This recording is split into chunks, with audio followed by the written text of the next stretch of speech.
أعوذ بالله من الشيطان الرجيم بسم الله الرحمن الرحيم ألف لام ميم ذلك الكتاب لا ريب فيه هدى للمتقين الذين يؤمنون بالغيب ويقيمون الصلاة ومما رزقناهم ينفقون والذين يؤمنون بما أنزل إليك وما أنزل من قبلك وبالآخرة هم يوقنون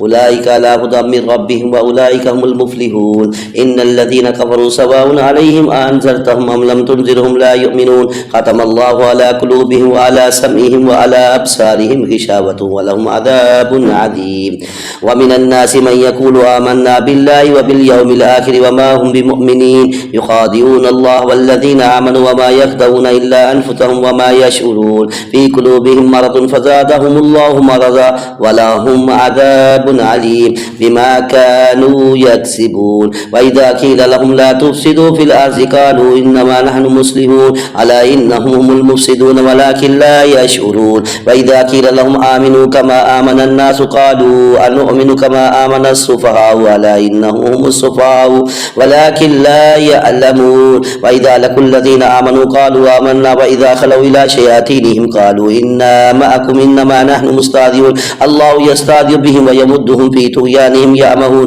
أولئك الذين اشتروا الضلالة بالهدى فما ربحت تجارتهم وما كانوا مهتدين مثلهم كمثل الذي استوقد نارا فلما أضاءت ما حوله ذهب الله بنورهم وتركهم في ظلمات لا يبصرون صم بكم عمي فهم لا يرجعون أو كصيب من السماء فيه ظلمات ورعد وبرق يجعلون أصابعهم في آذانهم من الصواعق حذر الموت والله محيط بالكافرين يكاد البرق يخطف أبصارهم كلما أضاء لهم مشوا فيه وإذا أظلم عليهم قاموا ولو شاء الله لذهب بسمعهم وأبصارهم إن الله على كل شيء قدير يا أيها الناس اعبدوا ربكم الذي خلقكم والذين من قبلكم لعلكم تتقون الذي جعل لكم الأرض فراشا والسماء بناء وأنزل من السماء ماء فأخرج به من الثمرات رزقا لكم فلا تجعلوا لله أندادا وأنتم تعلمون وإن كنتم في ريب مما نزلنا على عبدنا فأتوا بسورة من مثله وادعوا شهداءكم من دون الله إن كنتم صادقين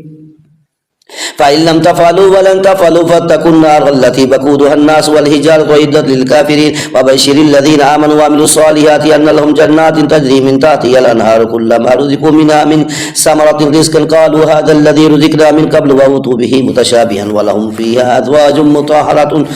وهم فيها خالدون إن الله لا يستحيي أن يضرب مثلا ما بعوضة فما فوقها فأما الذين آمنوا فيعلمون أنه الحق من ربهم وأما الذين كفروا فيقولون ماذا أراد الله بهذا مثلا يضل به كثيرا ويهدي به كثيرا وما يضل به إلا الفاسقين الذين ينقضون عهد الله من بعد ميثاقه ويقطعون ما أمر الله به أن يوصل ويفسدون في الأرض أولئك هم الخاسرون كيف تكفرون بالله وكنتم أمواتا فأحياكم ثم يميتكم ثم يحييكم ثم إليه ترجعون هو الذي خلق لكم ما في الأرض جميعا ثم استوى إلى السماء فسواهن سبع سماوات وهو بكل شيء عليم وإذ قال ربك للملائكة إني جاعل في الأرض خليفة قالوا أتجعل فيها من يفسد فيها ويسفك الدماء ونحن نسبح بحمدك ونقدس لك قال إني أعلم ما لا تعلمون وعلم آدم الأسماء كلها ثم عرضهم على الملائكة فقال أنبئوني بأسماء هؤلاء إن كنتم صادقين قالوا سبحانك لا علم لنا إلا ما علمتنا إنك أنت العليم الحكيم قال يا آدم أنبئهم بأسمائهم فلما أنبأهم بأسمائهم قال ألم أقل لكم إني أعلم غيب السماوات والأرض وأعلم ما تبدون وما كنتم تكتمون وإذ قلنا للملائكة اسجدوا لآدم فسجدوا إلا إبليس أبى واستكبر وكان من الكافرين وقلنا يا آدم اسكن أنت وزوجك الجنة وكلا منها رغدا حيث شئتما ولا تقربا هذه الشجرة فتكونا من الظالمين فأضلهما الشيطان عنها فأخرجهما مما كان فيه وقلنا اهبطوا بعضكم لبعض عدو ولكم في الأرض مستقر ومتاع إلى حين فتلقى آدم من ربه كلمات فتاب عليه إنه هو التواب الرحيم قلنا اهبطوا منها جميعا فإما يأتينكم مني هدى فمن تبع هدايا فلا خوف عليهم ولا هم يحزنون والذين كفروا وكذبوا بآياتنا أولئك أصحاب النار هم فيها خالدون يا بني إسرائيل اذكروا نعمتي التي أنعمت عليكم وأوفوا بعهدكم وإياي فارحبون وآمنوا بما أنزلت مصدقا لما معكم ولا تكونوا أول كافر به ولا تشتروا بآياتي ثمنا قليلا وإياي فاتقون ولا تلبسوا الحق بالباطل وتكتموا الحق وأنتم تعلمون وأقيموا الصلاة وآتوا الزكاة واركعوا مع الراكعين أتأمرون الناس بالبر وتنسون أنفسكم وأنتم تتلون الكتاب فلا تأكلون واستعينوا بالصبر والصلاة فإنها لكبيرة إلا على الخاشعين الذين يظنون أنهم ملاقو ربهم وأنهم إليه راجعون يا بني إسرائيل اذكروا نعمتي التي أنعمت عليكم وأني فضلتكم على العالمين واتقوا يوما لا تجزي نفس عن نفس شيئا ولا يقبل منها شفاعة ولا يؤخذ منها عدل ولا هم ينصرون وإذ نجيناكم من آل فرعون يسومونكم سوء العذاب يذبحون أبناءكم ويستحيون نساءكم وفي ذلكم بلاء من ربكم عظيم وإذ فرقنا بكم البحر فأنجيناكم وأغرقنا آل فرعون وأنتم تنظرون وإذ وعدنا موسى 40 ليلة ثم اتخذتم العجل من بعده وأنتم ظالمون ثم عفونا عنكم من بعد ذلك لعلكم تشكرون وإذ آتينا موسى الكتاب والفرقان لعلكم تهتدون وإذ قال موسى لقومه يا قوم إنكم ظلمتم أنفسكم باتخاذكم العجل فتوبوا إلى بارئكم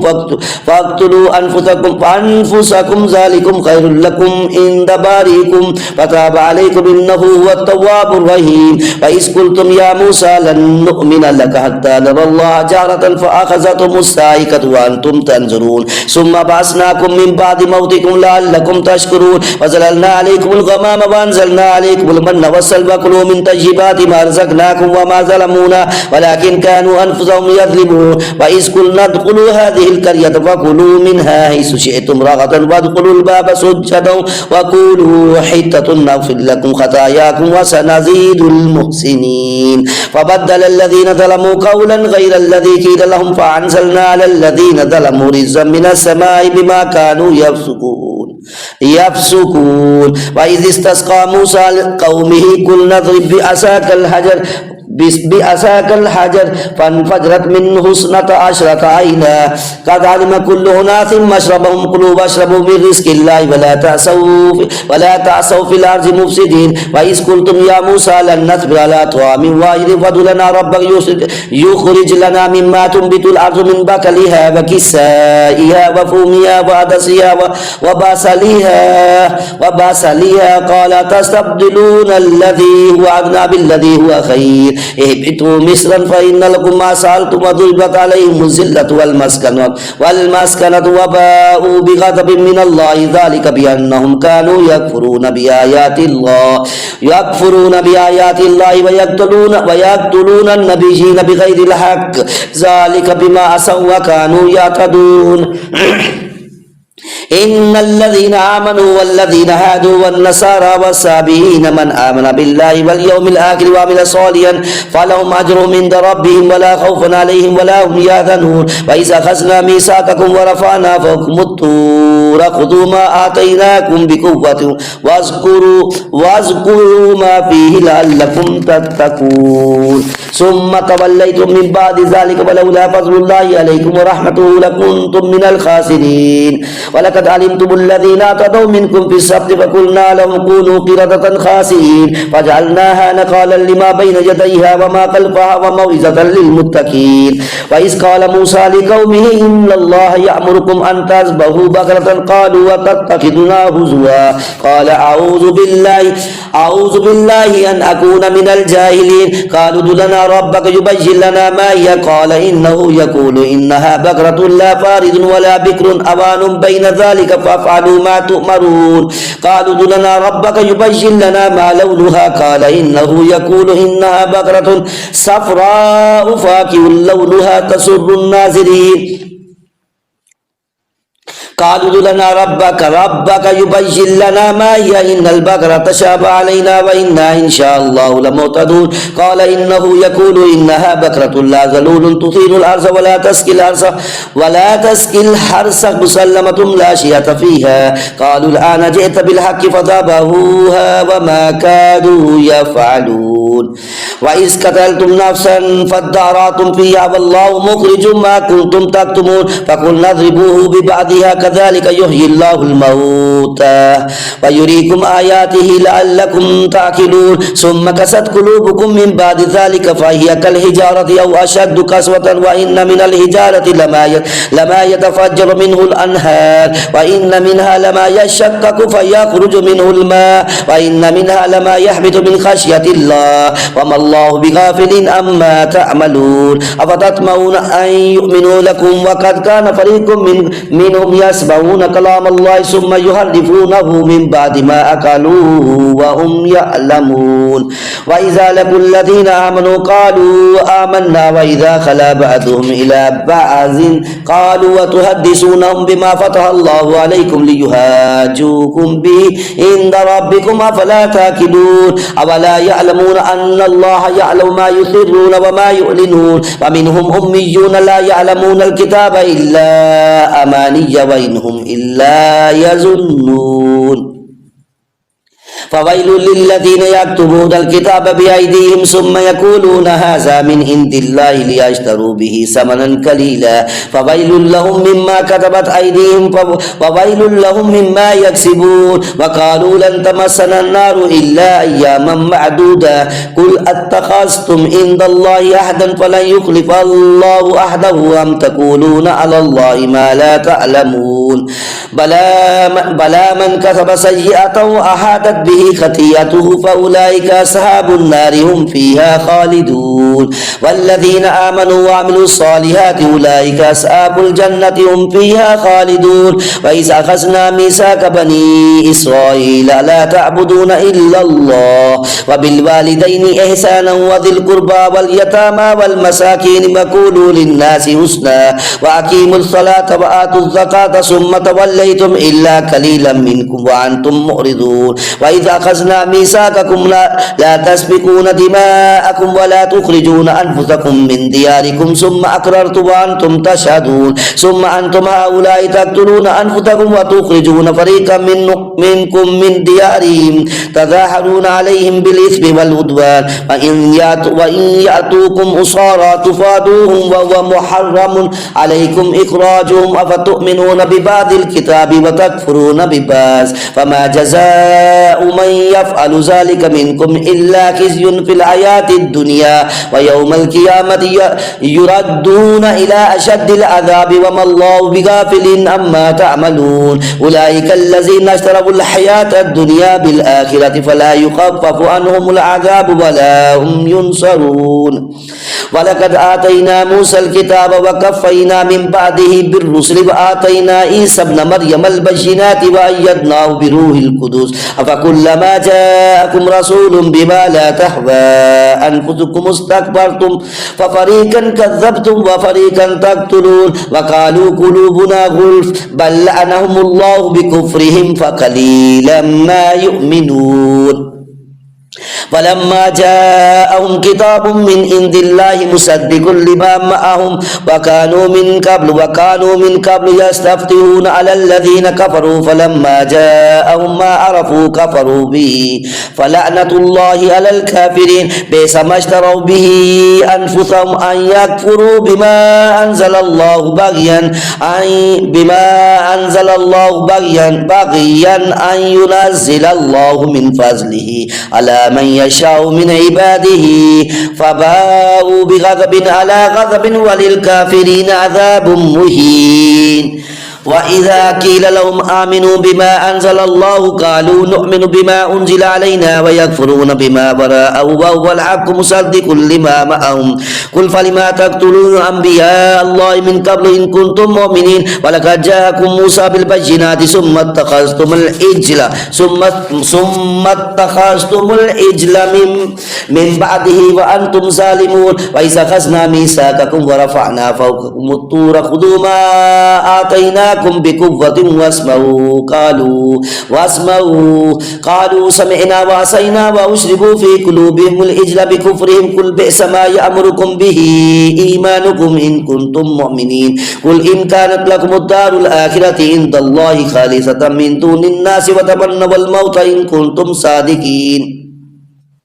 ولن يتمنوه أبدا بما قدمت أيديهم والله عليم بالظالمين ولتجدنهم أحرص الناس على حياة ومن الذين أشركوا يود أحدهم لو يعمر ألف سنة وما هو بمزحزحه من العذاب أن يعمر والله بصير بما يعملون قل من كان عدوا لجبريل فإنه نزله على قلبك بإذن الله مصدقا لما بين يديه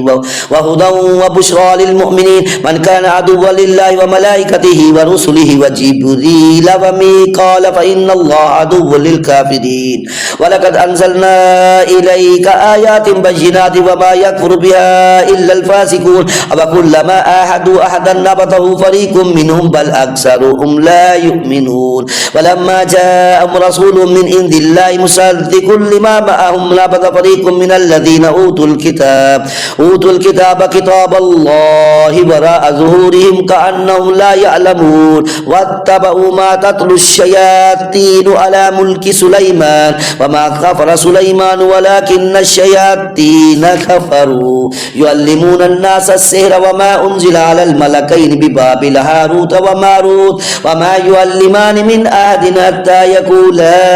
إنما نحن فتنة فلا تكفر فيتعلمون منهما ما يفرقون به بين المرء وزوجه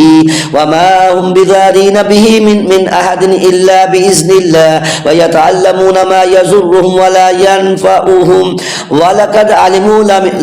لمن اشتراه ما له في الآخرة من خلاق ولبئس ما شروا به أنفسهم لو كانوا يعلمون ولو أنهم آمنوا واتقوا لمثوبة من عند الله خير لو كانوا يعلمون يا أيها الذين آمنوا لا تقولوا رأينا وقولوا انظرنا واسمعوا وللكافرين عذاب عليم ما يود الذين كفروا من أهل الكتاب ولا المشركين أن ينزل عليكم من خير من ربكم والله يختص برحمته من يشاء والله ذو الفضل العظيم ما ننسخ من آية أو ننسها نأتي بخير منها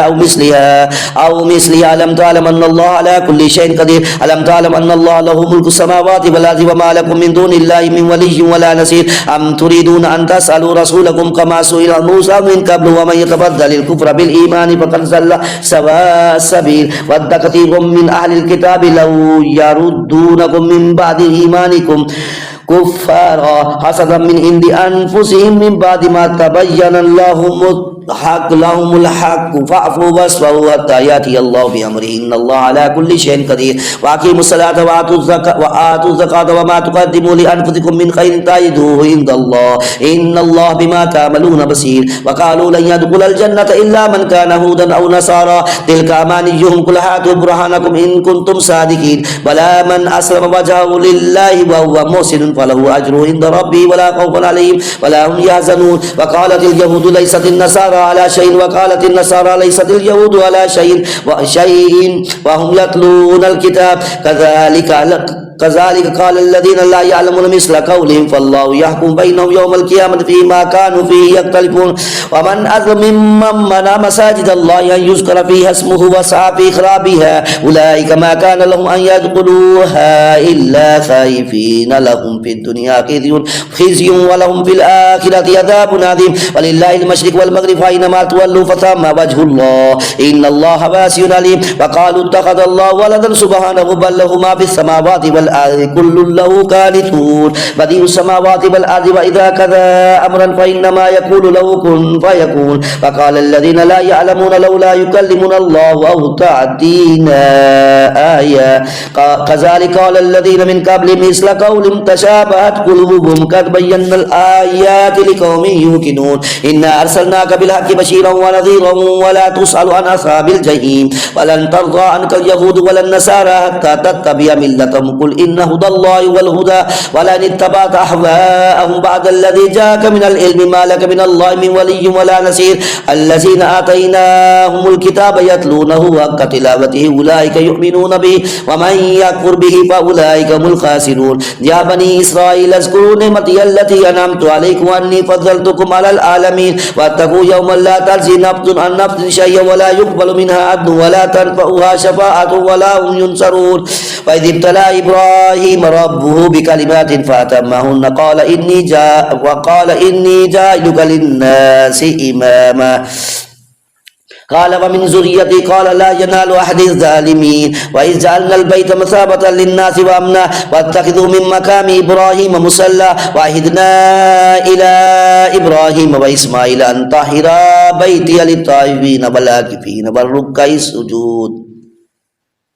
وإذ قال إبراهيم رب اجعل هذا بلدا آمنا وارزق أهله من الثمرات من آمن منهم بالله واليوم الآخر قال ومن كفر فأمته قليلا ثم اضطره إلى عذاب النار وبئس المصير وإذ يرفع إبراهيم القواعد من البيت وإسماعيل ربنا تقبل منا إنك أنت السميع العليم ربنا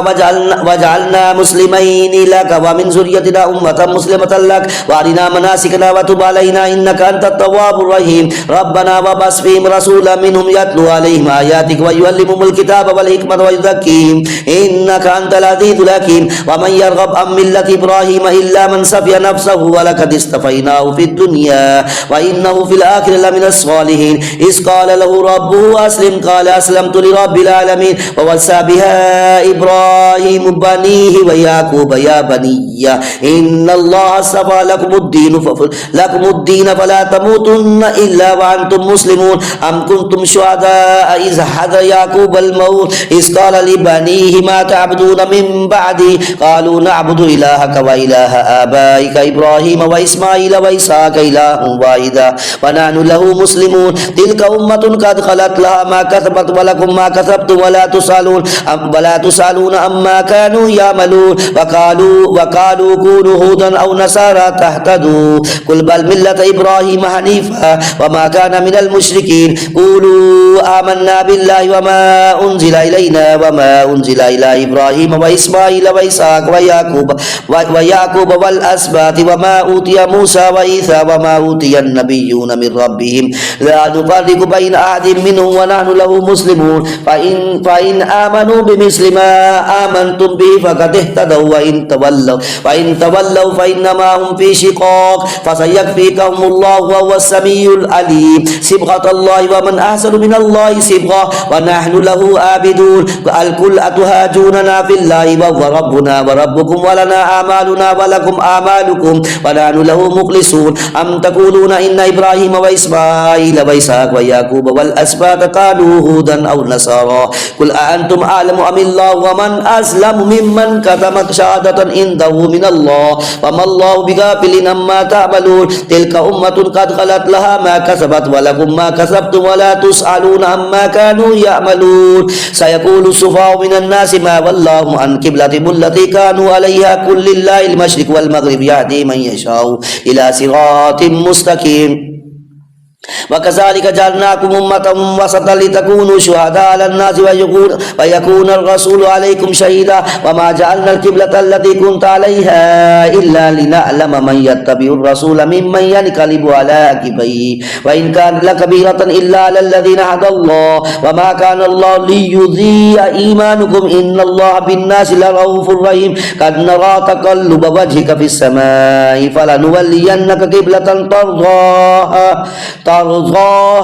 فول وجهك شطر المسجد الحرام وحيث ما كنتم فولوا وجوهكم شطره وإن الذين أوتوا الكتاب ليعلمون أنه الحق من ربهم وما الله بغافل عما يعملون ولئن أتيت الذين أوتوا الكتاب بكل آية ما تبعوا قبلتك وما أنت بتابع قبلتهم وما بعضهم بتابع قبلة بعض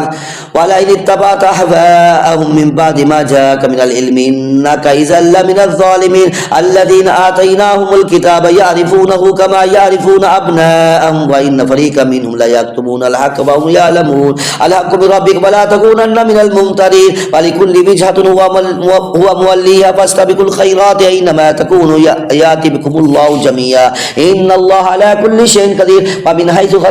خرجت ولي وجهك شطر المسجد الحرام وإنه للحق من ربك وما الله بغافل عما تعملون ومن حيث خرجت فولي وجهك شطر المسجد الحرام وحيث ما كنتم فولوا وجوهكم شطره لئلا يكون للناس عليكم حجة إلا الذين ظلموا منهم فلا تخشوهم واخشوني وليتم نعمتي عليكم ولعلكم تهتدون كما أرسلنا فيكم رسولا منكم يتلو عليكم آياتنا ويزكيهم ويعلمهم الكتاب والحكمة ويعلمكم ما لم تكونوا تعلمون فاذكروني أذكركم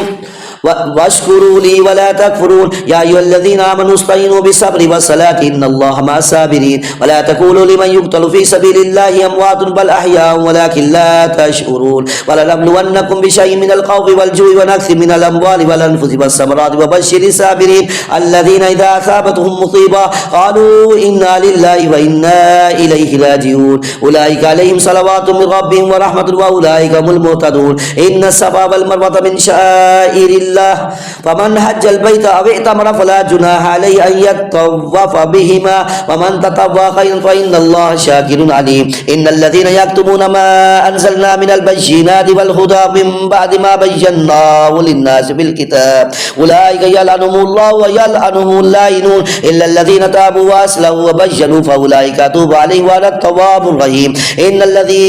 الذين كفروا وماتوا وهم كفار أولئك عليهم لعنة الله والملائكة والناس أجمعين خالدين فيها لا يخفف عنهم العذاب ولا هم ينزلون وإلهكم إله واحد لا إله إلا هو الرحمن الرحيم إن في خلق السماوات والأرض واختلاف الليل والنهار والفلك التي تجري في البحر بما ينفع الناس وما أنزل الله من السماء من ماء فأحيا به الأرض بعد موتها وبث فيها من كل دابة وتصريف الرياح والسحاب المسخر بين السماء والأرض لآيات لقوم يعقلون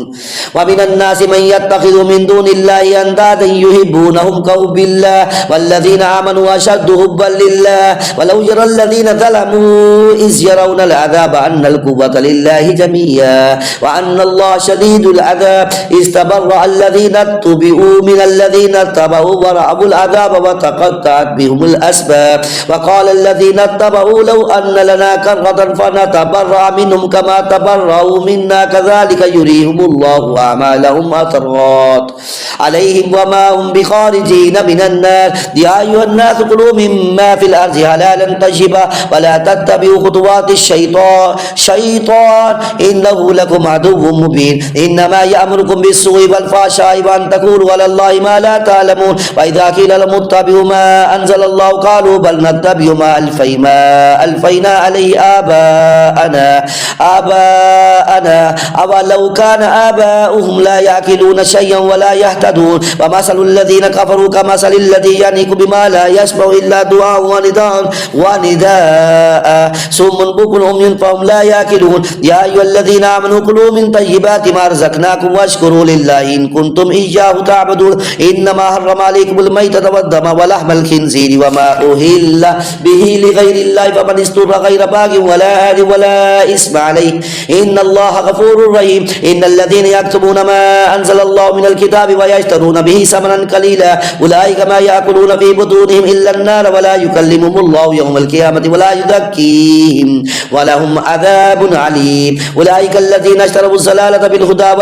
والعذاب بالمغفرة فما أصبرهم على النار ذلك بأن الله نزل الكتاب بالحق فإن الذين اختلفوا في الكتاب لفي شقاق بعيد ليس البر أن تولوا وجوهكم قبل المشرق والمغرب ولكن البر من آمن بالله واليوم الآخر والملائكة والكتاب والنبيين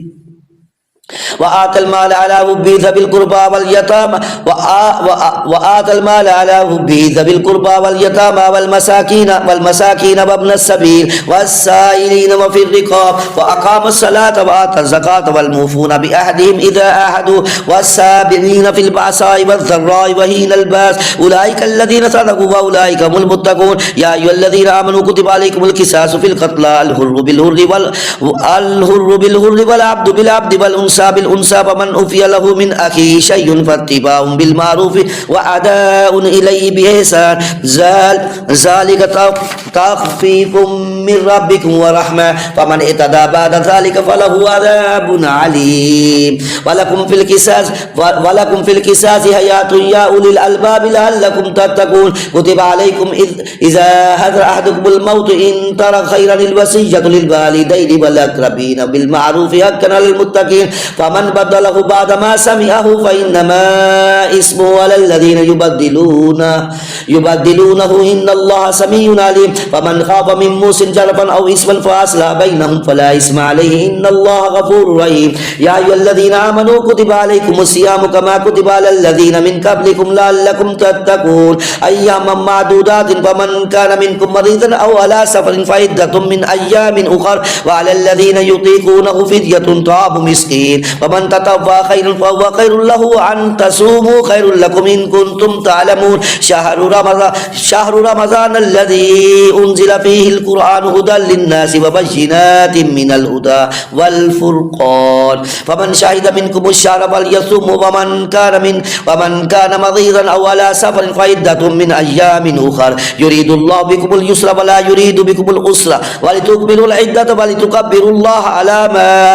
هداكم ولعلكم تشكرون وإذا سألك عبادي أني فإني قريب أجيب دعوة الداعي إذا دعان فليستجيبوا لي وليؤمنوا بي لعلهم يرشدون أهل لكم ليلة الصيام الرفث إلى نسائكم هن لباس لكم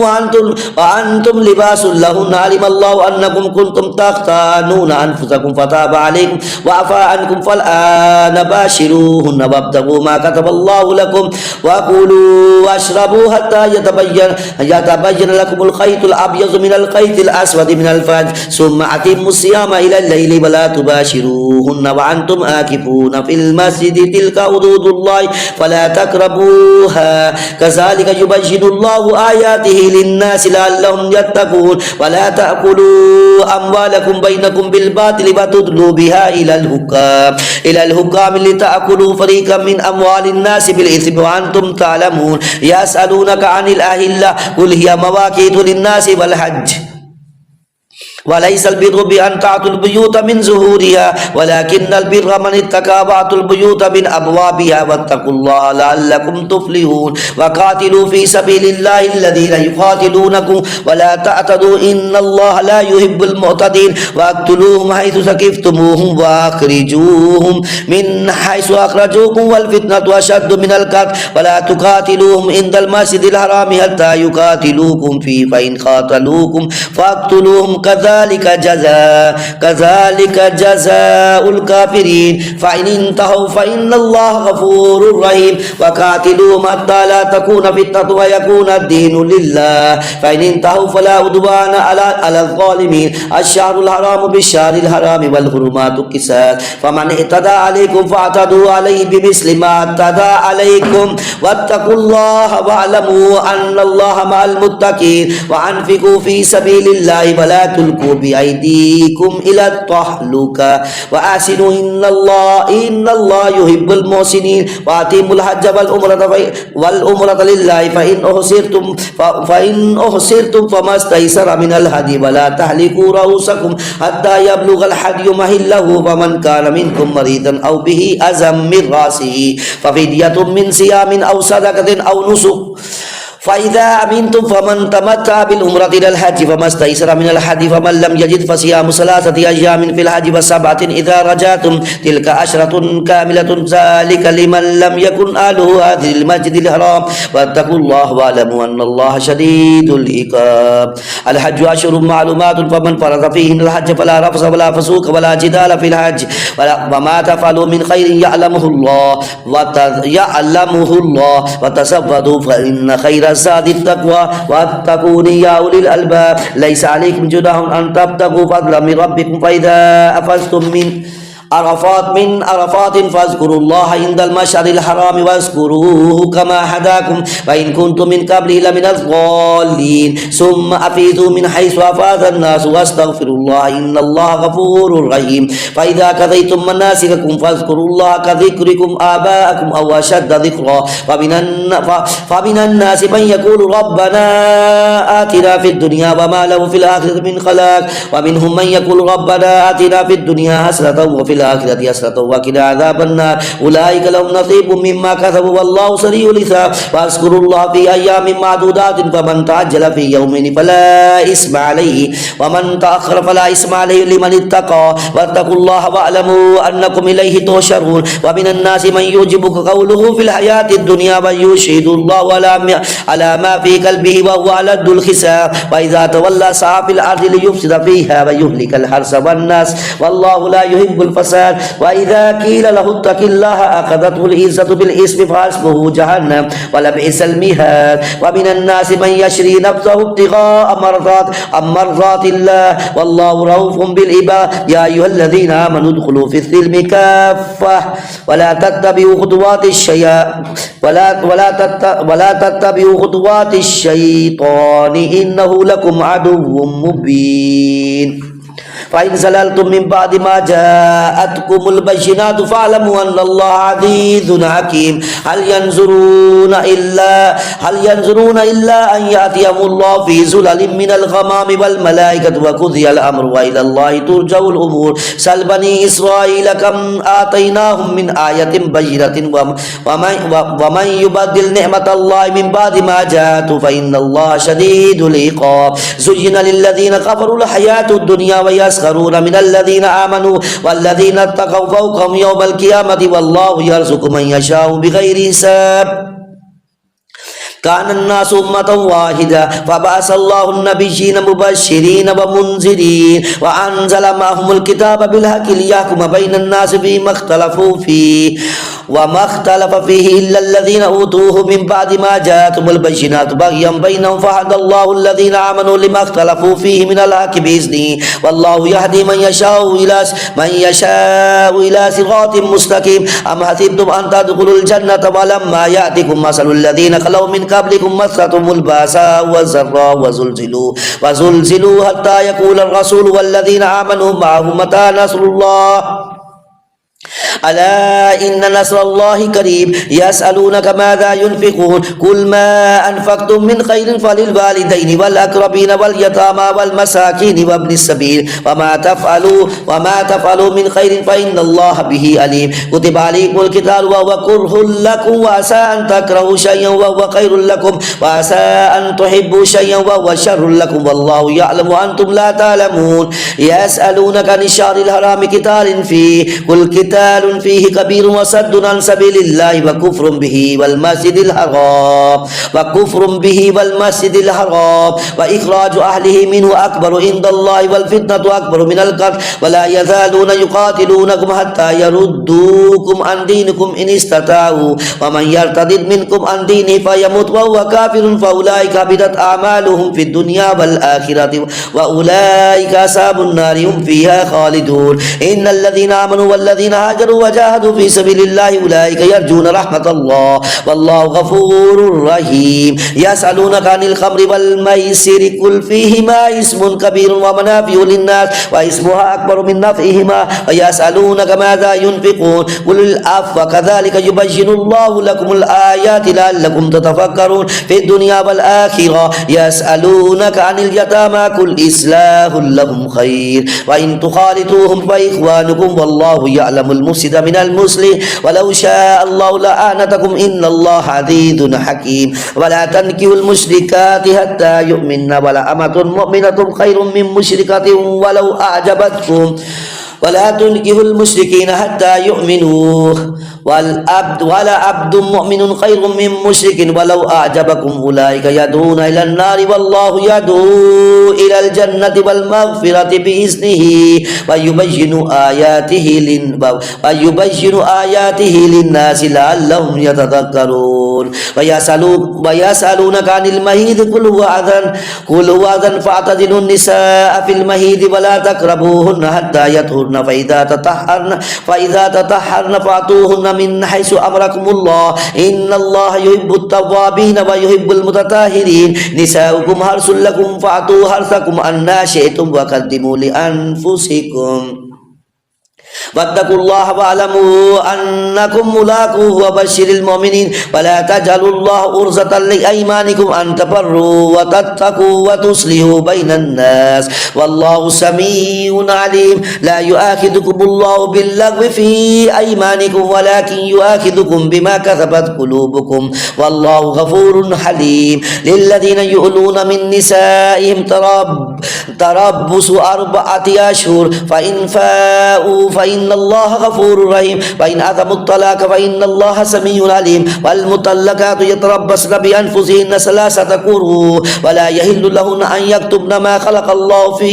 أرحامهن إن كن يؤمن بالله واليوم الآخر وبولتهن أحق بردهن في ذلك إن أرادوا إصلاحا ولهن مثل الذي عليهن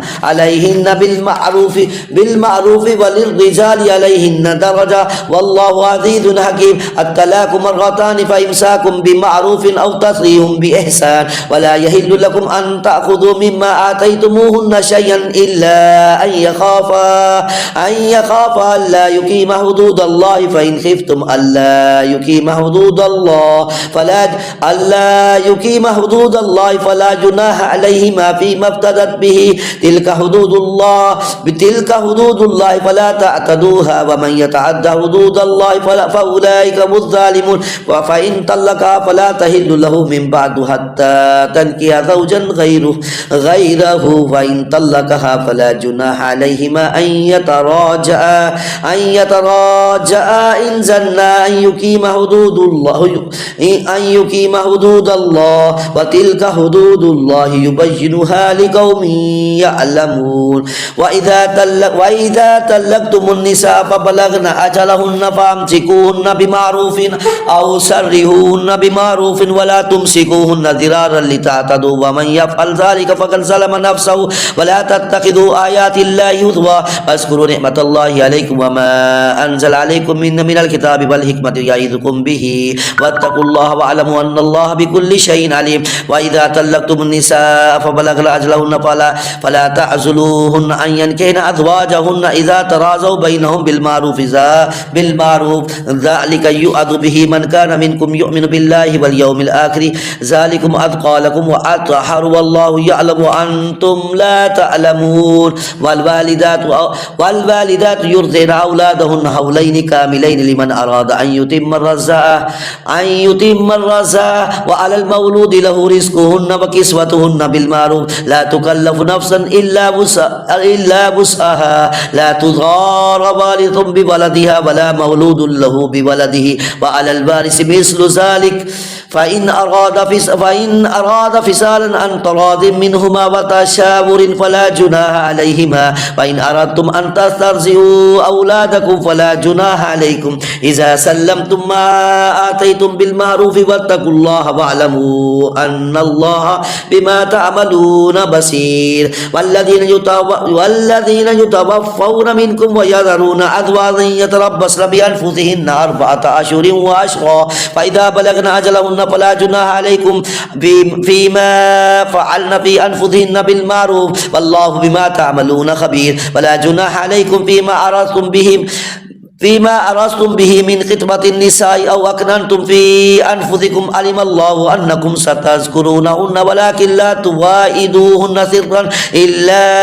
أن تقولوا قولا معروفا ولا تعزموا عقدة النكاح حتى يبلغ الكتاب أجله واعلموا أن الله يعلم ما في أنفسكم فاحذروه واعلموا أن الله غفور حليم لا جناح عليكم إن طلقتم النساء ما لم تمسوهن أو تفرضوا لهن فريضة ومتعوهن على الموسع قدره وعلى المقتر قدره متاعا بالمعروف حقا على المحسنين وإن طلقتموهن من قبل أن تمسوهن وقد فرضتم لهن فريضة فنصف ما فرضتم إلا أن يعفون أو يعفو الذي بيده عقدة النكاح وأن تعفوا أقرب للتقوى ولا تنسوا الفضل بينكم إن الله بما تعملون بصير حافظوا على الصلوات والصلاة الوسطى وقوموا لله كانتين فإن خفتم فرجالا أو ركبانا فإذا أمنتم فاذكروا الله كما علمكم ما لم تكونوا تعلمون والذين يتوفون منكم ويذرون أزواجا وصية لأزواجهم متاعا إلى الحول غير إخراج فإن خرجن فلا جناح عليكم فيما فعلن في أنفسهن من معروف والله عزيز حكيم وللمطلقات متاع بالمعروف حقا على المتقين كذلك يبين الله لكم آياته لعلكم تعقلون ألم تر إلى الذين خرجوا من ديارهم وهم ألوف حذر الموت فقال لهم الله موتوا ثم أحياهم إن الله لذو فضل على الناس ولكن أكثر الناس لا يشكرون وقاتلوا في سبيل الله واعلموا أن الله سميع عليم من ذا الذي يقرض الله قرضا حسنا فيضاعفه له أضعافا كثيرا والله يقبض ويبسط وإليه ترجعون ألم تر إلى الملأ من بني إسرائيل من بعد موسى إذ قالوا لنبي له مبعث لنا ملكا نقاتل في سبيل الله قال هل عسيتم إن كتب عليكم القتال ألا تقاتلوا قالوا وما لنا ألا نقاتل في سبيل الله وقد أخرجنا من ديارنا وأبنائنا فلما كتب عليهم القتال تولوا إلا قليلا منهم والله عليم بالظالمين وقال لهم نبيهم إن الله قد بعث لكم طالوت ملكا قالوا أنى يكون له الملك علينا ونحن أحق بالملك منه ولم يؤت سعة من المال قال إن الله اصطفاه عليكم وزاده بسطة في العلم والجسم والله يؤتي ملكه من يشاء والله واسع عليم وقال لهم نبيهم إن آية ملك أن يأتيكم التابوت فيه سكينة من ربكم وبقية مما ترك آل موسى وآل هارون تحمله الملائكة إن في ذلك لآية لكم إن كنتم مؤمنين فلما فصل طالوت بالجنود قال إن الله مبتليكم بنهر فمن شرب منه فليس مني ومن لم يطعمه فإنه مني إلا من اغترف غرفة بيده فشربوا منه إلا قليلا منهم فلما جاوزه هو والذين آمنوا معه قالوا لا طاقة لنا اليوم بجالوت وجنوده قال الذين يظنون أنهم ملاقو الله كم من فئة قليلة غلبت فئة كثيرة بإذن الله والله مع الصابرين ولما برزوا لجالوت وجنوده قالوا ربنا أفرغ علينا صبرا وثبت أقدامنا وانصرنا على القوم الكافرين فهزموهم بإذن الله وقتل داود جالوت وآتاه الله الملك والحكمة وعلمه مما يشاء ولولا دفع الله الناس بعضهم ببعض لفسدت الأرض ولكن الله ذو فضل على العالمين تلك آيات الله نتلوها عليك بالحق وإنك لمن المرسلين تلك الرسل فضلنا بعضهم على بعض منهم من كلم الله ورفع بعضهم درجات وآتينا عيسى ابن مريم البينات وأيدناه بروح القدس ولو شاء الله ما اقتتل الذين من بعدهم من بعد ما لما جاءتهم البينات ولكن اختلفوا فمنهم من آمن ومنهم من كفر ولو شاء الله ما اقتتلوا ولكن الله يفعل ما يريد يا أيها الذين آمنوا أنفقوا مما رزقناكم من قبل أن يأتي يوم لا بيع فيه ولا خلة ولا شفاعة والكافرون هم الظالمون الله لا إله إلا هو الحي القيوم لا تأخذه سنة ولا نوم له ما في السماوات وما في الأرض من ذا الذي يشفع عنده إلا بإذنه يعلم ما بين أيديهم وما خلفهم ولا يحيطون بشيء من علمه إلا بما شاء وسع كرسيه السماوات والأرض ولا يؤوده حفظهما وهو العلي العظيم لا إكراه في الدين قد تبين الرشد من الغي ومن يكفر بالطاغوت ويؤمن بالله فقد استمسك بالعروة الوثقى لا انفصام لها والله سميع عليم الله ولي الذين آمنوا يخرجهم من الظلمات إلى النور والذين كفروا أولياءهم الطاغوت يخرجونهم من النور إلى الظلمات أولئك أصحاب النار هم فيها خالدون ألم تر إلى الذي هاج إبراهيم في ربه أن آتاه الله الملك إذ قال إبراهيم ربي الذي يحيي ويميت قال أنا أحيي وأميت قال إبراهيم فإن الله يأتي بالشمس من المشرق فأت بها من المغرب فبهت الذي كفر والله لا يهدي القوم الظالمين أو كالذي مر على قرية وهي خاوية على عروشها قال أنا يحيي هذه الله بعد موتها فأماته الله 100 عام ثم بعثه قال كم لبثت قال لبثت يوما أو بعض يوم قال بل لبثت 100 عام فانظر إلى طعامك وشرابك لم يتسنه وانظر إلى حمارك ولنجعلك آية للناس وانظر إلى العظام كيف ننشزها ثم نكسوها لحما فلما تبين له قال أعلم أن الله على كل شيء قدير وإذ قال إبراهيم ربي أرني كيف تحيي الموتى قال أولم تؤمن قال بلى ولكن ليطمئن قلبي قال فخذ 4 من الطير فصرهن إليك ثم اجعل على كل جبل منهن جزعا ثم ادعوهن يأتينك سعيا واعلم أن الله عزيز حكيم مثل الذين ينفقون أموالهم في سبيل الله كمثل حبة أنبتت 7 سنابل في كل سنبلة 100 حبة والله يضاعف لمن يشاء والله واسع عليم الذين ينفقون أموالهم في سبيل الله ثم لا يتبعون ما أنفقوا منا ولا أذى لهم أجرهم عند ربهم ولا خوف عليهم ولا هم يحزنون قول معروف ومغفرة خير من صدقة يتبعها أذى والله غني حليم يا أيها الذين آمنوا لا تبطلوا صدقاتكم بالمن والأذى كالذي ينفق ماله رئاء الناس ولا يؤمن بالله واليوم الآخر فمثله كمثل صفوان عليه تراب فأصابه وابل فتركه سلدا لا يقدرون على شيء مما كسبوا والله لا يهدي القوم الكافرين ومثل الذين ينفقون أموالهم ابتغاء مرضات الله وتثبيتا من أنفسهم كمثل جنة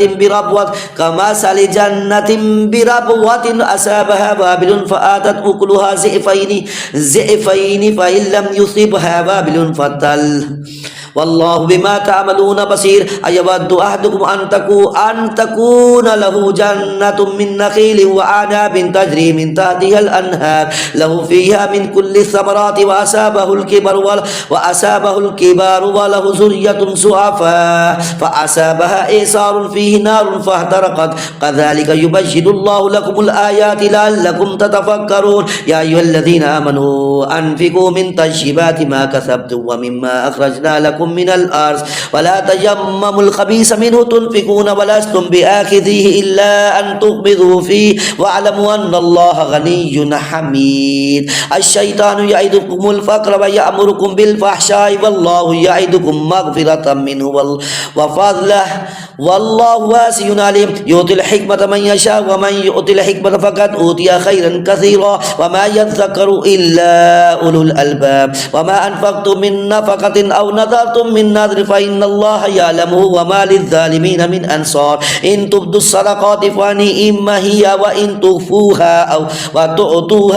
وتؤتوها الفقراء فهو خير لكم ويكفر عنكم من سيئاتكم والله بما تعملون خبير ليس عليكم هداهم ولكن الله يهدي من يشاء وما تنفقوا من خير فلأنفسكم وما تنفقون إلا ابتغاء وجه الله وما تنفقوا من خير يوفى إليكم وأنتم لا تظلمون للفقراء الذين أحضروا في سبيل الله لا يستطيعون ضربا في الأرض يحسبهم الجاهل أغنياء من التعفف تعرفهم بسيماهم لا يسألون الناس إلهافا وما تنفقوا من خير فإن الله به عليم الذين ينفقون أموالهم بالليل والنهار سرا وعلانية فلهم أجر عند ربهم ولا خوف عليهم ولا هم يحزنون الذين يأكلون الربا لا يقومون إلا كما يقوم الذي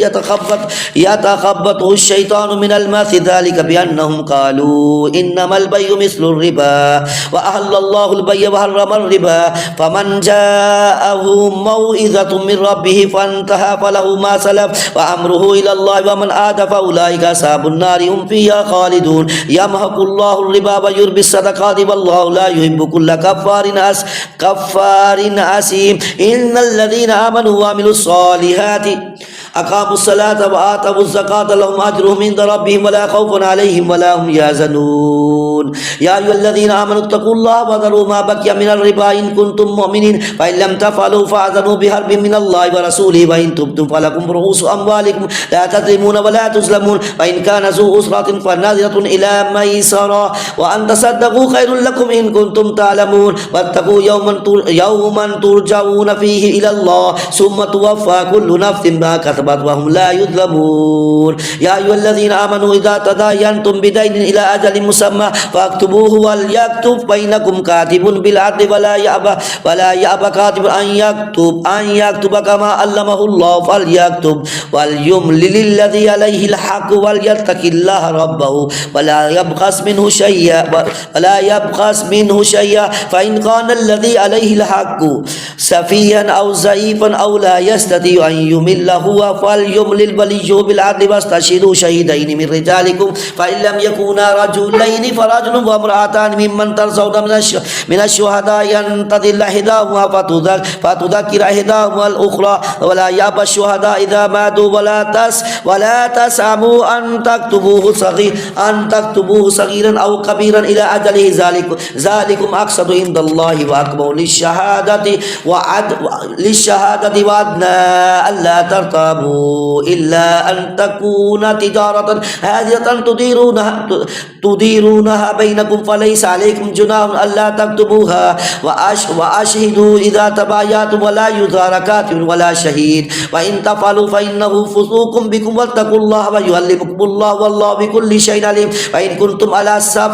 سفر ولم تجدوا كاتبا فرهان مقبوضا فإن أمن بعضكم بعضا فليؤدي الذي تؤمن أمانته وليتق الله ربه ولا تكتموا الشهادة ومن يكتمها فإنه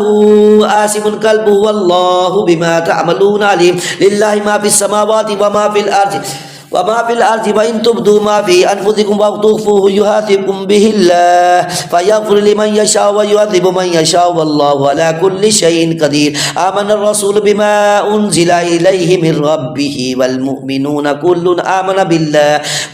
آمن بالله والملائكته وكتبه ورسله لا نفرق بين أحد من رسله وقالوا سمعنا وأطعنا غفرانك ربنا وإليك المصير لا يكلف الله نفسا إلا وسعها ما كسبت وعليها ما اكتسبت ربنا لا تؤاخذنا إن نسينا أو أخطأنا ربنا ولا تحمل علينا إثرا كما حملته